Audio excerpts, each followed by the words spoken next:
19 साल हो गई। उसके बाद में आजकल नॉर्मल है, कंपटीशन की तैयारी करना इतना आसान नहीं होता है। किसी को 1 साल में जॉब मिल जाता है, किसी को 2 साल लग जाते हैं, किसी को 10 साल भी लग जाते हैं ग्रेजुएशन की तैयारी करते करते।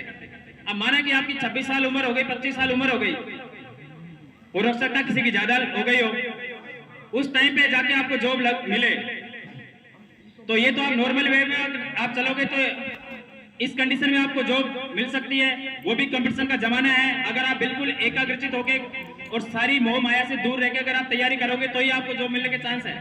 अदरवाइज दोनों हाथों में लड्डू कभी नहीं मिलते कि हम एंजॉय भी कर ले और हम जो कंपटीशन की तैयारी कर ले। आज के जमाने में ये संभव नहीं है। आज के जमाने में कुछ पाने के लिए बहुत कुछ खोना पड़ता है। कुर्बानी मांगती है सफलता, त्याग मांगती है, कई रातों में सोना नहीं पड़ता है, जब जाके सफलता हासिल होती है। और वोकेशनल एजुकेशन में जैसे ही आपने 9th क्लास से वोकेशनल एजुकेशन चालू हो रही है, अपनी स्कूल का उदाहरण लेता हूं। यहाँ पे इलेक्ट्रॉनिक्स एंड हार्डवेयर है, आपने 9वीं क्लास में पढ़ा, 10th क्लास में पढ़ा, 10th के बाद में 2 क्लास ऐसी होती है 11वीं और 12वीं, जिसमें आपकी ओजेटी होती है, ऑन जॉब ट्रेनिंग, जिसमें आपको 10 दिन का बाहर ले जाके ट्रेनिंग कराई जाती है। बड़े बड़े संस्थाएं होती है जहाँ पे संबंधित ट्रेड जैसे इलेक्ट्रॉनिक्स एंड हार्डवेयर है, तो इससे संबंधित जब आप 11वीं क्लास में होगे तब आपको उससे संबंधित संस्था में ले जाया जाएगा और वहां आपको ट्रेनिंग दी जाएगी। अब मैं मानता हूं कि 4 साल में आप ज्यादा नहीं तो 50% तो इस चीज से वाकिफ हो जाएंगे कि इलेक्ट्रॉनिक्स क्या चीज है, इसके क्या फायदे, इससे क्या उपयोग है। कई लोग इंजीनियरिंग करते हैं, मैकेनिकल से इंजीनियरिंग करते हैं, इलेक्ट्रिकल से करते हैं, सिविल से करते हैं, कंप्यूटर से करते हैं। अब कोई बच्चा 12वीं पास करने के बाद में IIT, AIEEE, RPT की तैयारी करेगा, उसके बाद में आपको एग्जाम फाइट करनी पड़ेगी। आपने 12वीं 10वीं पास करने के बाद में मैथमेटिक्स ली, 2 साल उसमें आपने लगाए, उसके बाद आप तैयारी करने जाओगे कोटा, जयपुर, जहाँ कहीं भी अच्छी पढ़ाई होती है, तैयारी होती है, 1 साल आप तैयारी करोगे, उसके बाद में आप IIT की एग्जाम दोगे।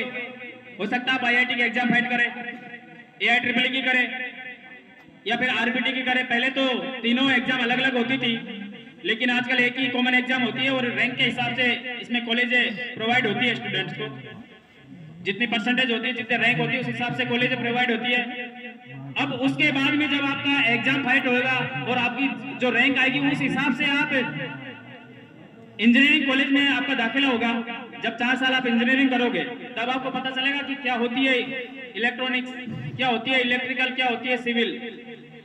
तो उसकी बजाय जब आप 4 साल बाद में जिस चीज को सीख रहे हो, अगर उस चीज को आप 9th क्लास से सीखना चालू कर दे तो मैं मानता हूं कि आप ज्यादा नहीं तो 50% उसके बारे में नॉलेज आपको आ ही जाएगा।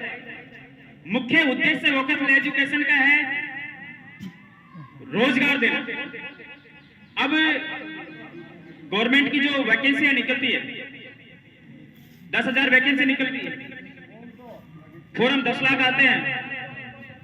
अब 10 लाख हुई तो नौकरी लगनी है, बाकी का क्या होगा?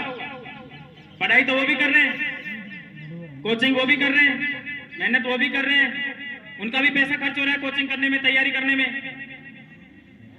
अब उन लोगों का क्या होगा? इस जो बच्चे बेरोजगार रह रहे हैं, जो तैयारी भी बराबर कर रहे हैं, पैसे खर्च कर रहे हैं, लेकिन फिर भी उनको नौकरी नहीं मिल रही है, तो इसके लिए हमारी सरकार ने एक व्यवस्था अलग से की है, व्यावसायिक शिक्षा, कि बच्चों को अभी से उसके बारे में पढ़ाया जाए। अगर आप सरकारी नौकरी नहीं लगते हैं तो आप अपना खुद का बिजनेस खोल सकते हैं। माना कि आप इलेक्ट्रिकल के बारे में अगर सीख गए, आपकी नौकरी नहीं लगी, तो आप अपना खुद का धंधा खोल सकते हो, दुकान खोल सकते हो, जिससे कम से कम आपकी आजीविका तो चलेगी, कम से कम कैरियर तो आपका सुरक्षित रहेगा। चुपचाप बैठे रहने से, कुछ ना करने की से तो अच्छा है कि हम कुछ धंधा खोल लें। आज अगर कोई दुकान खोल के बैठ गया तो 1000-1500 रुपए तो कमाई लेता है, कम से कम खुद का रोजगार तो मिल गया।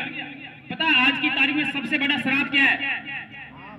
आज की तारीख का सबसे बड़ा श्राप है गरीबी, बेरोजगारी।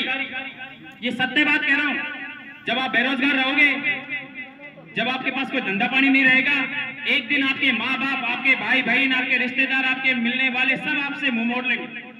कोई किसी का नहीं है यहाँ पे, कोई किसी का नहीं है। अगर आपके पीछे सफलता का टैग लग रहा है तो पूरी दुनिया आपसे रिश्ता रखेगी, अदरवाइज ये गलतफहमी निकाल देना कि कोई मेरा है।